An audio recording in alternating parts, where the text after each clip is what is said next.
heart you? My name is Anna. I'm on a journey to 10 million subscribers, so please like, comment, subscribe. Today I am going to be reading chapter 3 of Pride and Prejudice. This is a new series that I have on my channel. I have it in a playlist, and I am so excited to share this book that I love with all of you.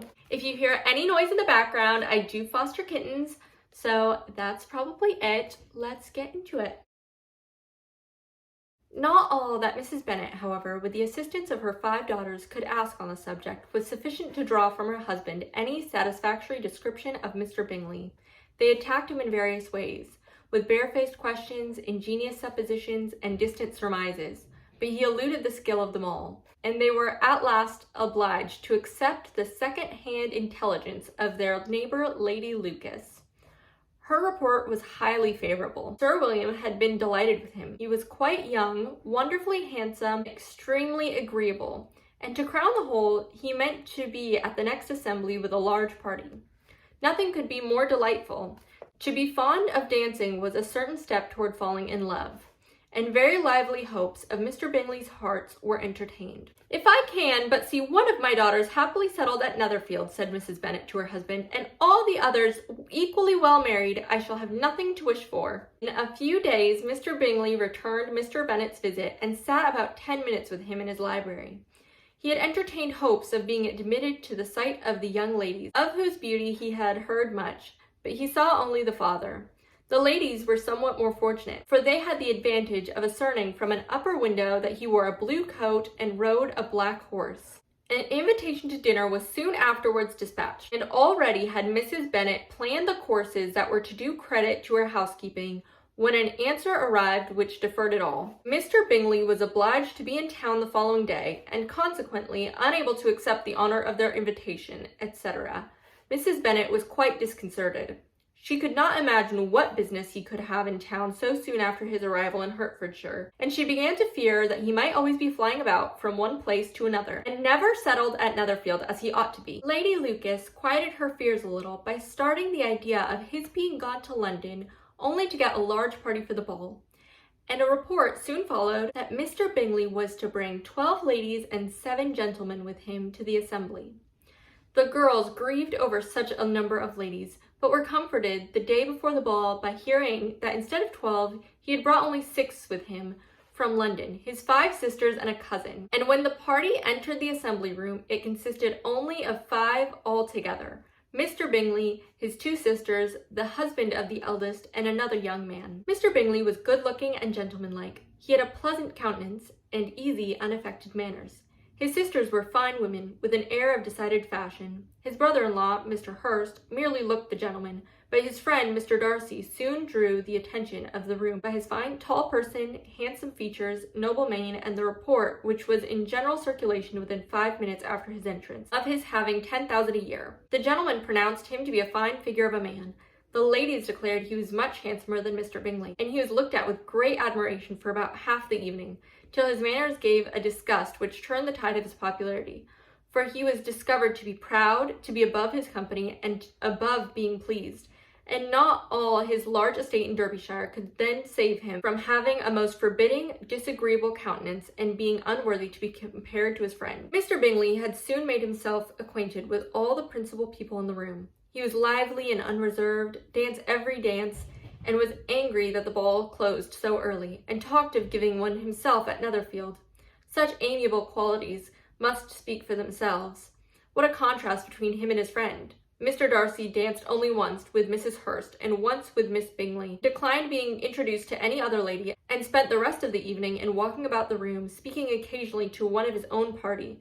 His character was decided. He was the proudest, most disagreeable man in the world, and everybody hoped that he would never come there again. Amongst the most violent against him was Mrs. Bennet, whose dislike of his general behaviour was sharpened into particular resentment by his having slighted one of her daughters. Elizabeth Bennet had been obliged, by the scarcity of gentlemen, to sit down for 2 dances, and during part of that time Mr. Darcy had been standing near enough for her to overhear a conversation between him and Mr. Bingley, who came from the dance for a few minutes to press his friend to join it. "Come, Darcy," said he, "I must have you dance. I hate to see you standing about by yourself in this stupid manner. You had much better dance." "I certainly shall not." You know how I detest it, unless I am particularly acquainted with my partner. At such an assembly as this, it would be insupportable. Your sisters are engaged, and there is not another woman in the room whom it would not be a punishment to me to stand up with." "I would not be so fastidious as you are," cried Bingley, "for a kingdom. Upon my honor, I never met with so many pleasant girls in my life as I have this evening. And there are several of them, you see, uncommonly pretty." "You are dancing with the only handsome girl in the room," said Mr. Darcy, looking at the eldest Miss Bennet. "Oh, she is the most beautiful creature I ever beheld. But there is one of her sisters sitting down just behind you, who is very pretty, and I dare say very agreeable. Do let me ask my partner to introduce you." "Which do you mean?" And turning round, he looked for a moment at Elizabeth, till catching her eye, he withdrew his own and coldly said, "She is tolerable, but not handsome enough to tempt me. I am in no humour at present to give consequence to young ladies who are slighted by other men. You had better return to your partner and enjoy her smiles, for you are wasting your time with me." Mr. Bingley followed his advice. Mr. Darcy walked off, and Elizabeth remained with no very cordial feelings towards him. She told the story, however, with great spirit among her friends, for she had a lively, playful disposition which delighted in anything ridiculous. The evening altogether passed off pleasantly to the whole family. Mrs. Bennet had seen her eldest daughter much admired by the Netherfield party. Mr. Bingley had danced with her twice, and she had been distinguished by his sisters. Jane was as much gratified by this as her mother could be, though in a quieter way. Elizabeth felt Jane's pleasure. Mary had heard herself mentioned to Miss Bingley as the most accomplished girl in the neighbourhood, and Catherine and Lydia had been fortunate enough to be never without partners, which was all that they had yet learnt to care for at a ball. They returned, therefore, in good spirits to Longbourn, the village where they lived, and of which they were the principal inhabitants. They found Mr. Bennet still up. With a book he was regardless of time, and on the present occasion he had a good deal of curiosity as to the event of an evening which had raised such splendid expectations. He had rather hoped that all his wife's views on the stranger would be disappointed, but he soon found that he had a very different story to hear. "Oh, my dear Mr. Bennet," as she entered the room, "we have had a most delightful evening, a most excellent ball. I wish you had been there. Jane was so admired. Nothing could be like it. Everybody said how well she looked. And Mr. Bingley thought her quite beautiful and danced with her twice. Only think of that, my dear. He actually danced with her twice, and she was the only creature in the room that he asked a second time. First of all, he asked Miss Lucas. I was so vexed to see him stand up with her. But, however, he did not admire her at all. Indeed, nobody can, you know.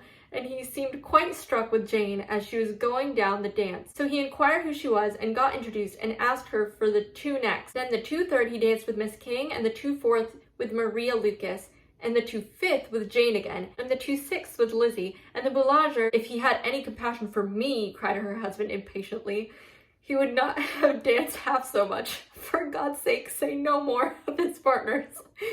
Oh, that he had sprained his ankle in the first place." "Oh, my dear," continued Mrs. Bennet, "I'm quite delighted with him. He was so excessively handsome, and his sisters were charming women. I never in my life saw anything more elegant than their dresses.